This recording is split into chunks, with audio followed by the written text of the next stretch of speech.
April 14, 1943. Aliceville, Alabama. Just before sunrise. The sound of metal wheels grinding against rails breaks the stillness of a southern morning. A line of Pullman troop sleepers slows to a halt beside a dusty siding flanked by pine trees. The train doors slide open with a heavy clang.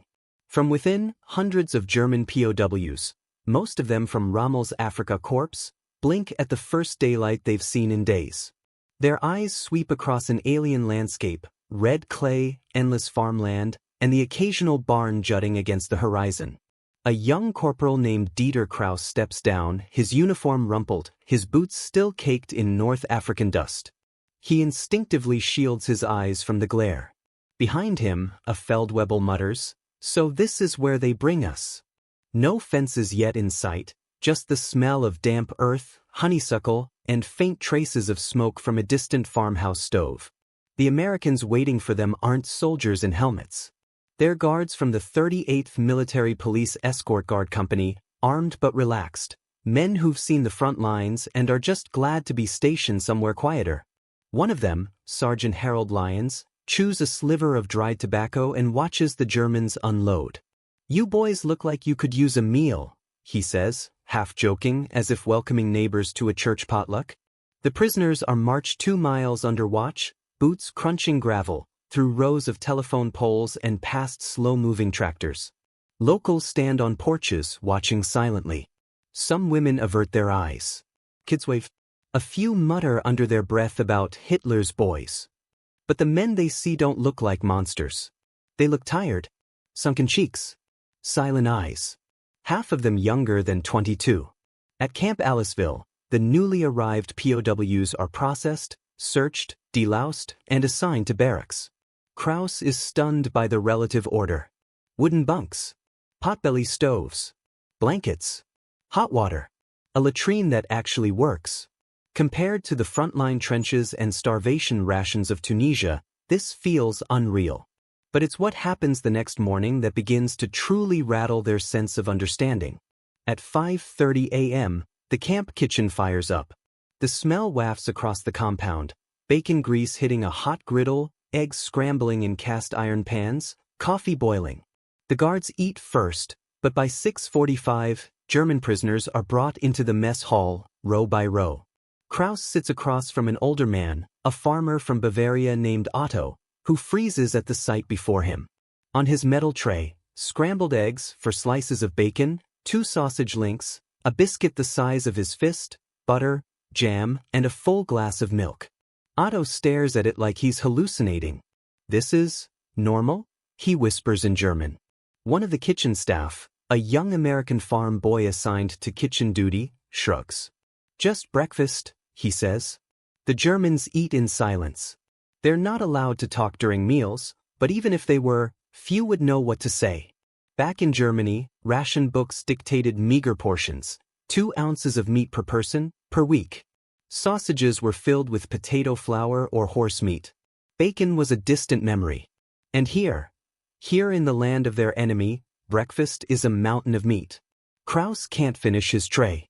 Not from lack of hunger, but from the weight of it. The bacon is too rich. The milk too cold and thick. It's not just the food, it's the contrast. The sheer abundance. The casual nature of it all. These men, these guards, these farm boys, they think nothing of handing over more meat in one meal than a German civilian might see in a month. Later that day, as the prisoners are sent to work detail, some to chop wood, others to repair fencing, they pass fields of livestock. Cows, pigs, chickens. Free roaming, well-fed. Otto leans toward Kraus and whispers, "You know what this means, don't you? They can feed their enemies this way. What must they feed their own?" The thought hangs in the air. That night, in the barracks, no one sings. No one brags about the fatherland.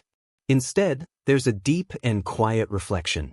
Not about defeat in battle, but about what was never told to them back home. What was hidden. What abundance looks like when it doesn't have to march in jackboots. April 20th, 1943. The air is thick with the scent of tilled soil and honeysuckle. Spring has settled in over Alabama. The red clay is warming, and so are the routines at Camp Aliceville. At 6 a.m., The camp bugle sounds. Dieter Kraus sits upright on his cot, already awake. So are most of the men. Last night's quiet hung in the air like dust on the rafters. Breakfast would be similar to yesterday's. More bacon, more milk, more biscuits soaked in syrup. But this morning, the real shock begins outside the barbed wire. The Geneva Convention permits POWs to work, so long as they aren't supporting the enemy's war machine. In America, this turns into a pragmatic arrangement.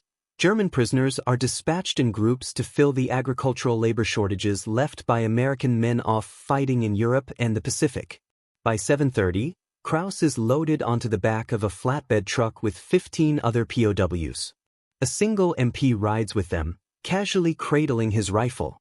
The truck bounces along a dirt road, cutting through cotton fields, past barns with peeling paint, and cows that barely look up from chewing cud. They arrive at the Wilkinson farm, 400 acres of pasture and corn, and a 2-story clapboard house with a screened-in porch.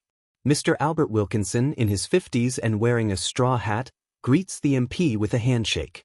Then, astonishingly, he greets the Germans. In clear, if slow, German. "My family came from Hamburg," he says. "You work hard, I treat you fair." The Germans stare at him, unsure how to respond. One, a stoic Obergefreiter named Ernst Lenz, nods slightly. Kraus watches him, trying to read the man's face, hard lines, clenched jaw, but something is cracking underneath. The prisoners are given gloves, shovels, hose. They're put to work mending fences, stacking hay, cleaning out the pig pens. It's hard labor, but it's honest, familiar. Many of them were farmers before the war. Kraus himself spent summers on his uncle's dairy plot outside Stuttgart. But it isn't the work that stuns them. It's the plenty. During a midday break, they sit beneath the shade of a pecan tree. Mrs. Wilkinson, a quiet woman in a sun hat and gingham dress, brings out pitchers of lemonade and sandwiches wrapped in cloth. She doesn't speak to them directly, just sets the food down and retreats, but the message is clear: eat. The sandwiches are ham, thick-sliced and salted. Not scraps. Not offcuts. Real ham. Otto, the older Bavarian who had gawked at the breakfast tray days before, unwraps his sandwich and studies it like a museum artifact. "This is their spare food," he mutters, almost reverently. "What they give to prisoners." They eat slowly. Not just from hunger, but from disbelief. That night, Kraus writes in the corner of his Bible, the only place he's allowed to keep personal notes, "There is more meat on their farms than we saw in our whole division during the last year of the war." These people kill pigs to feed prisoners. And they do it without resentment. Back at camp, the conversations are starting to shift. It's not about victory or defeat anymore. It's about comparisons. Home versus here. Lies versus truths. They speak in hushed tones. They have butter every day. They put sugar in everything. Their pigs are fatter than our officers. The MP on duty that night, a farm boy from Iowa named Calvin Myers, overhears some of it. He says nothing, just lights a cigarette and leans against the barracks wall. He knows what they're thinking. He'd thought the same thing when he visited New York for the first time. Even he didn't realize how much food America had until he saw how little others lived with. For the Germans, it's not merely a cultural shock.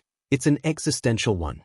The Reich had promised them strength, superiority, destiny. But it hadn't even given them bacon. Here, in the enemy's land, the myth begins to crack. April 27, 1943. Camp Aliceville. Rain taps steadily against the tin roof of Barracks 12D. Inside, the Germans are finishing dinner: beef stew, cornbread, and sweet potato pie. No one speaks above a whisper, not because of regulations, but because something is shifting beneath the surface. Not fear. Not anger. Just recalibration. Dieter Kraus sits cross-legged on his bunk, drying his socks near the stove. Across from him, Lenz, the Obergefreiter, stares into the flame. "You know," Lenz mutters, "when I was captured, I thought they'd parade us through Washington, spit on us in the streets." Kraus doesn't answer immediately. He remembers the surrender outside Medellin. How the Americans had fed them cigarettes and water before even asking questions. "It doesn't make sense," Lenz adds. "They house us. Feed us meat. Let us work in their fields. And they smile while doing it. Kraus leans forward. Maybe it's not for us, he says. Maybe it's for them. So they don't become what they hate. Outside, the camp's floodlights flicker on. Beyond the wire, cicadas begin their night chant. A guard walks past, rifle over shoulder, humming some old Southern hymn. In that moment, Kraus isn't thinking about escape or even repatriation. He's thinking about how many lies he had believed back home, about Americans, about poverty, about the so-called decadence of democracy. But it's not ideology that hits the hardest. It's the lunch buckets.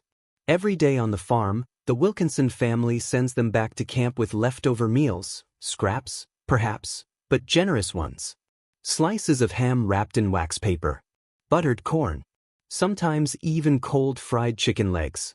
More than once, the guards themselves quietly accept a sandwich passed from POW to MP, no words exchanged.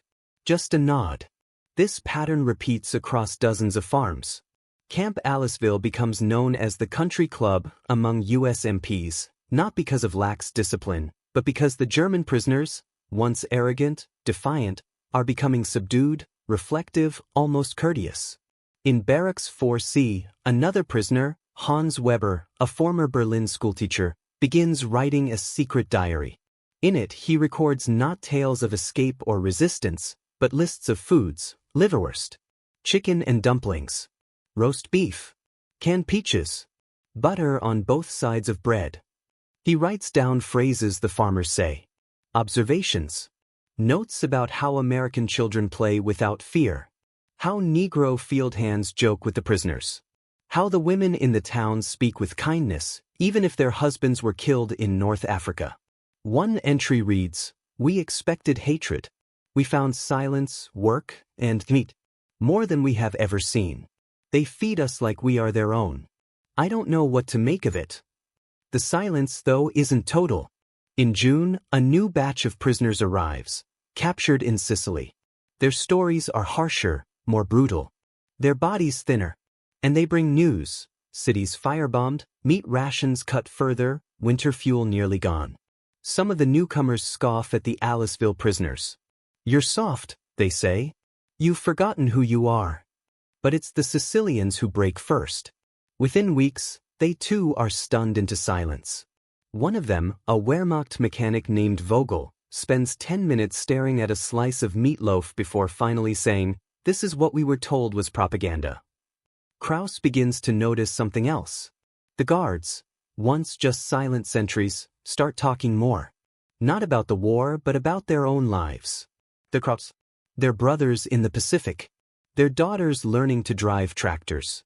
He learns about ration stamps, about victory gardens, and about how Americans, even in wartime, still eat meat daily. Even prisoners. He realizes that food in America is more than sustenance. It's dignity. It's pride. It's a declaration: we have enough. For the first time in years, Kraus dreams not of marching in step or singing anthems, but of his uncle's farm. He wonders what it might have looked like had Germany chosen bread over bullets, sausage over speeches. The meat trays become symbols. Not of generosity alone, but of something deeper. Proof that the enemy's strength wasn't in their tanks or aircraft. It was in their barns, their butchers, their belief that food could be a tool of peace as much as war. May 12, 1943. Chambers County, Alabama. The morning sun hangs low over the soybean fields, casting long shadows across rows of fresh green sprout. In the back of a dusty Ford truck, 10 German POWs bounce along a gravel road, their hands resting on their knees, faces blank but alert. Dieter Kraus sits nearest the edge, watching the trees flicker by, the farms spread out like patchwork quilts. This is the 4th farm he's worked on in 2 weeks. Each one is different. But the routine is always the same: work hard, eat well, keep quiet. At the Taylor farm, they're greeted by a wiry man in his late 40s, Rufus Taylor, tall, no-nonsense, with sharp eyes that miss nothing. He doesn't speak German, but his tone is unmistakable. He hands out tools like a drill sergeant, points to the barn roof, the irrigation ditch, the rows of half-harvested corn. Then he leaves them to it. Kraus is paired with an older man from Munich named Johannes Metz, who once worked as a butcher. They dig side by side, knees deep in red Alabama clay. After 2 hours, Metz pauses, breathless. "Do you realize," he murmurs, wiping his brow, "these people trust us with axes and shovels. Every day." Kraus nods. "If the situation were reversed," he replies quietly, "we'd have them behind concrete walls." By noon, sweat streaks their necks, and shirts cling to their backs. But lunch is waiting. Mrs. Taylor brings it out herself, platters carried by hand to the shade of a tree line. She doesn't speak either, just gestures. Sliced cold pork roast. Boiled eggs. Biscuits wrapped in waxed paper. Sweet tea in mason jars. No guards in sight. No rifles aimed. Just food and open space. Metz breaks a biscuit in half, offers part to Kraus, then stares at it. "I butchered pigs in Bavaria for 15 years, he says softly. "You don't feed meat like this to prisoners. Not unless you have so much you don't even think twice." Later, as they clear weeds from the corn rows, a teenage boy emerges from the farmhouse, carrying a leather football. He stares at the Germans. One of them, Lenz, the taciturn Oberschreiter, catches the boy's eye. Without a word, the boy tosses the ball underhand toward him. Lenz catches it. For a few seconds, there is silence. Then slowly he tosses it back. The boy grins. Tosses again. By the time the truck comes to pick them up that evening, the boy is laughing, and Lenz is smiling in spite of himself. Kraus watches from the side, sensing something unspoken crackle in the air, a flicker of mutual recognition. Back at Camp Aliceville, word of these small interactions circulates quietly among the prisoners. A nod from a farmer. A child offering a peach. An old woman waving from a porch. Even the guards treat them not like enemies, but as men who simply ended up on the wrong side. Inside the barracks, the tone of conversation changes. No longer do they speak of going home to a triumphant Reich. Now they speak of what going home even means. Hans Weber, the schoolteacher, reads aloud from his secret diary under a blanket by candlelight. He doesn't speak in political tones. He speaks of smells, the fat crackling of pork, the crust of cornmeal, the syrup sticking to fingers. These details matter now more than speeches ever did. Then one night, during lights out, someone says it out loud. "If this is what their prisoners eat," the voice murmurs, "how did we ever think we could starve them into submission?" No one replies. Because the answer is now painfully clear. The war back home, the ration cards, the turnip soup, the powdered egg, was not a result of Allied bombing alone. It was the product of an ideology that saw conquest as glory, not sustainability as strength. In the heart of Alabama, behind barbed wire and under watchful eyes, German soldiers are beginning to question not just the war, but the very foundations of the society they fought for. Not because of lectures. Because of meat. June 3, 1943.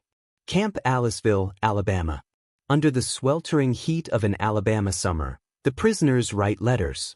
Once a month, under supervision and with strict censorship guidelines, the German POWs are allowed to send messages home. Most stick to formulas: "I am well, the camp is safe, do not worry." But after weeks of farm detail and full plates, some begin bending the rules, slipping clues between the lines. Dieter Kraus sits at a crude writing desk in the camp library, pencil in hand, brows furrowed. The paper in front of him reads simply, "Liebe Mutter, die Arbeit ist hart, aber das Essen ist warm und reichlich. Bitzage dem Onkel, das ich Schwein gesehen have, grosser als jeder Offizier in der Wehrmacht. Manchmal traum ich von Butter, aber hier muss ich es nicht tun. Sie geben es uns jeden Morgen." He stares at the words. It's not satire. It's not propaganda. It's not meant to shame. It's the only honest thing he's written since capture. Other prisoners do the same. Hans Weber writes about a strawberry pie he ate under a sycamore tree. Lenz describes a plate of ribs from a 4th of July celebration the guards let them watch. Otto sends home a sketch of a cow, so well-fed he jokes it might outrank Goring. These letters, when they finally make it through the Atlantic blockade, land like pebbles in ponds across the German countryside. Most are intercepted. But some get through. Months later, in Stuttgart, a woman reading Kraus's letter gasps. In Munich, Metz's daughter wonders aloud, how can they eat meat? Every day. In the backrooms of German intelligence, red-inked reports flag enemy psychological tactics and disinformation. But the truth seeps in anyway. At Camp Aliceville, the letters home become acts of quiet rebellion. One afternoon, as Kraus is hoeing weeds alongside Johannes Metz, a guard walks by and casually offers them water from a shared canteen. No words. Just a gesture.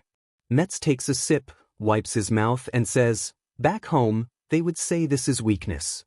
Kraus answers, "Then maybe weakness is what kept them hungry."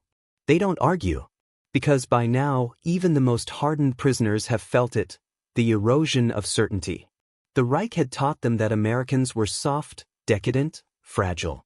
And yet, here in the middle of Alabama, these soft people grow more food than they could ever eat, and then feed the surplus to their enemies. Without hatred, without humiliation, without gloating. It's not mercy. It's normal.